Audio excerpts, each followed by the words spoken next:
Common running injury number 1, patellofemoral pain syndrome. What is it? Pain and stiffness around the kneecap. Who's at risk? Women who run a 10-minute mile per pace or slower. Why is this? Well, ideally, your kneecap glides smoothly in the groove at the end of your thigh bone. But because women have more flexible joints and a more extreme angle from hip to knee than men do, their kneecaps are more likely to fall out of alignment. Pain intensifies at slower speeds because the knee goes through less range of motion, putting more demand on a smaller area of the joint. To prevent this, strengthen your quads, hamstrings, and glutes with squats and lunges to stabilize your kneecaps and help keep the pelvis level while you run. Other people who are at risk: runners who overpronate, have flat feet, or high arches. Next, IT band syndrome. It's the inflammation in the band of fibers that runs along the outside of the knee to the top of the shin. You're at risk if you're a woman with a BMI of 21, means you're weighing 135 at 157, for example, or higher, who do a weekly long run of 2 hours or more and run hills often. The reason why: extra body weight puts a heavier load on the hips and more pressure on the IT band. Long runs fatigue the muscles that help stabilize women's hips. The hips sag more than normal on each side, straining the band. During a hill workout, the knee stays bent longer, which increases tension on the IT band. So to prevent it, strengthen the muscles around the IT band with leg walking. Loop a resistance band around both ankles and walk sideways in one direction, then the other.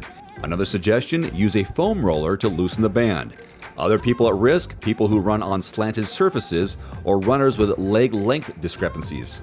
Next, plantar fasciitis. It's the inflammation of the tissue along the bottom of the foot that's usually worse first thing in the morning. You're at risk if you're a man over 40 who have a family history of this injury.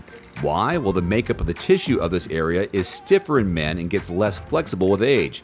Experts think it could be a genetic condition. So to prevent it, since it tightens overnight, stretch your calves before getting out of bed. So you straighten your legs, flex your toes, strengthen your calves with toe raises or eccentric heel drops. Other people at risk: pregnant women and people who wear shoes that lack good arch support, like flip-flops and ballet flats. Then there's Achilles tendonitis. This is tenderness in your lower calf near your heel that usually strikes when you push off your toes.